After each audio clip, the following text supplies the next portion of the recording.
Hello guys, magandang araw. So meron tayong ayusin ngayon guys. Ito isang lead bulb with Bluetooth amplifier. Ito siya guys, yung amplifier niya.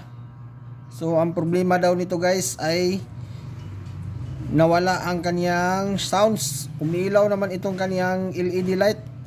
Ito siya, umiilaw siya. Ito mga LED light niya to guys. Pero ang problema daw nito ay hindi na mag-sounds. So try natin siyang supplyan guys. Ang sabi dito 5 volts ang kaniyang supply. So ito may charger ako. Ito 5 volts. So i-supply natin siya dito guys para matry natin kung may sounds ba siya talaga o wala. So i-connect muna natin itong 5 volts guys. Itong white niya, ito yung kaniyang positive. Dito natin ilagay sa positive niya. Ito. So ayan. At saka itong negative, itong black. So ayan, meron na tayong 5 volts na supply. At saka dito ang kanyang amplifier. Audio amplifier ito guys, ito. So andito ang kaniyang outlet ng speaker. So lagyan natin ng speaker guys. Ito yung muna yung speaker ko, speaker ng TV. Kasi hindi pinadala ang speaker nito guys. Ito lang pinadala niya, ito yung board niya. So lagyan natin dito guys ng speaker. Ayan. So ayan, may speaker na tayo. So try natin i-plug in itong kanyang supply na 5 volts. So ayan. So ayan, umilaw. So meron itong remote ito guys. So lagay natin sa Bluetooth guys. Ito may cellphone ako.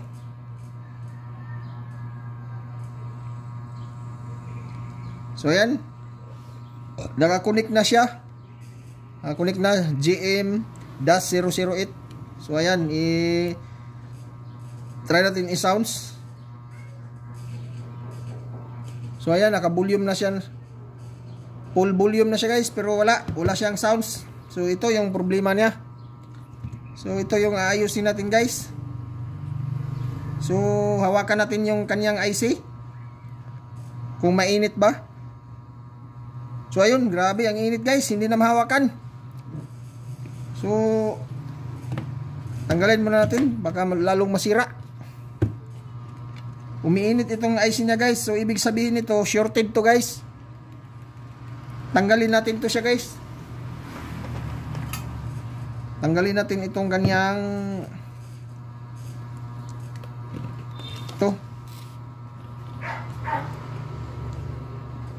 itong audio IC niya.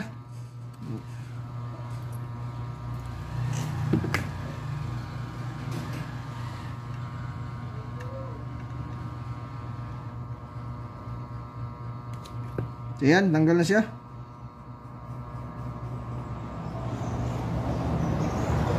So, ito siya guys.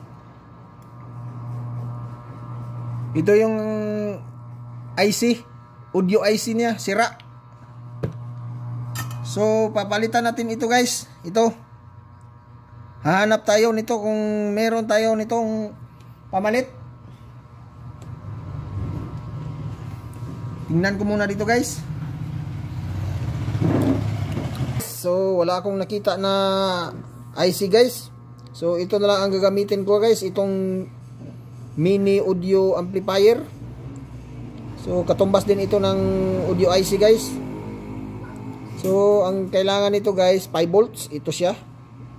Ito 5 volts, ito yung positive niya, ito yung negative niya. So dito yung kaniyang signal na ikukunik natin dito sa kaniyang IC, sa tinanggal natin kanina dito, yung tinanggal natin na IC niya. So dito natin yan i-connect yung isa dito para yung maging signal niya. At saka ito yung out, yung speaker niya guys, left and right. So iwa-wiring ko muna siya guys. So ito na guys, na-wiring ko na siya. So ikabit na natin siya guys. So unahin natin itong kanyang 5 volts. So dito tayo sa kanyang dito tayo magtatap sa kanyang 5 volts. Ayan. Ito yung positive niya, ito. So ayan, positive niya yan, positive. Ang negative niya ay ito. Tanggal pa yung negative niya, natanggal pa. So ayan. Tanggal yung negative niya guys. So hinangin natin ulit. Masyado kasing manipis yung wire niya. So ayan.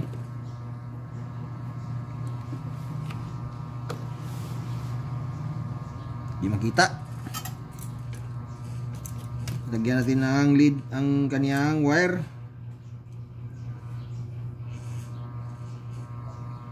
Ayan. Tapos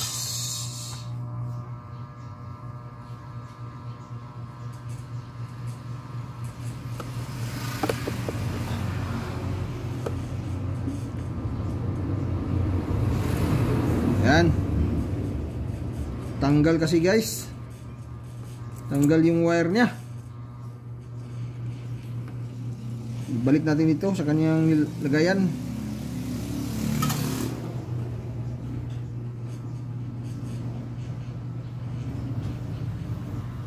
Ayan. So ang negative niya at positive, so okay na. Ito yung positive niya, dito nakatap sa may positive ng board. At itong kanyang out guys, isa lang ang nilagay natin. Itong speaker niya, ito. So ito gagamitin ko guys, itong speaker ng TV, ito. So dito natin ilagay sa speaker ng TV niya. Ito yung magiging speaker niya. So kunik ko muna siya guys.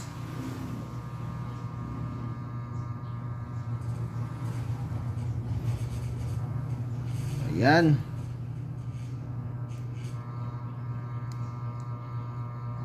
Kunik.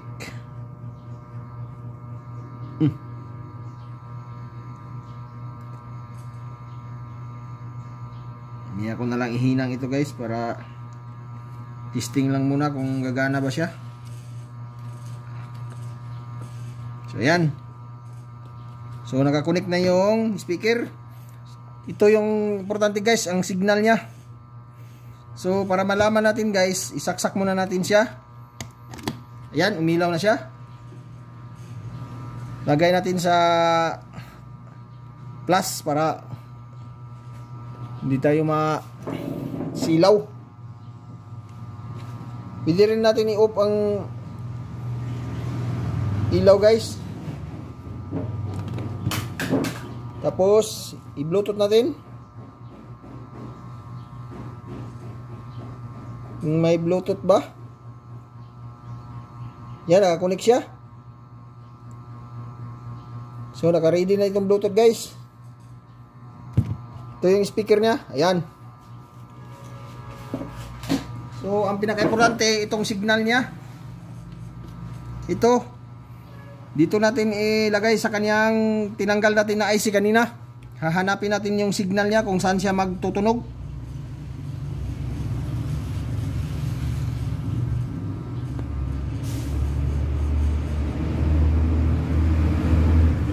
Tanggal yung speaker natin. Ulitin. Tanggal ang speaker. Ayan. Oh, ayan, may tunog na siya guys, oh. So ibig sabihin naka-connect na yung amplifier natin. So hanapin natin yung signal dito guys kung saan siya tutunog.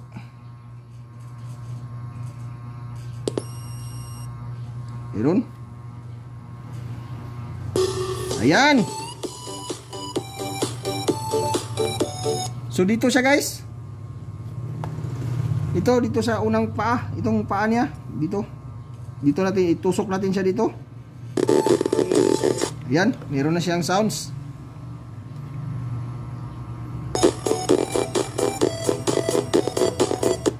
Yan. Pwede rin dito sa kabila.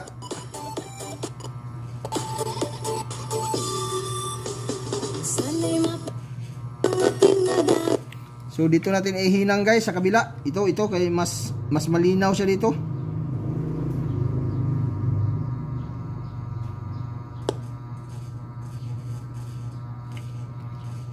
So ihinang ko muna siya guys.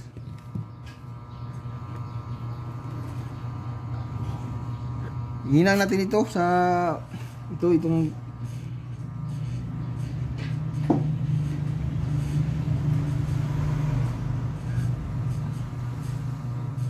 yan.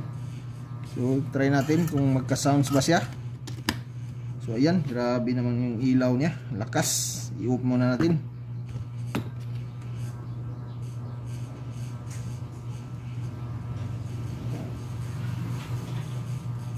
So bakit wala? Ayan na.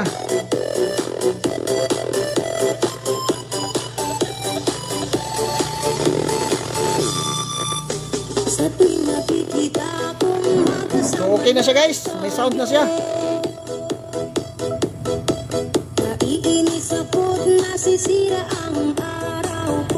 Ayan.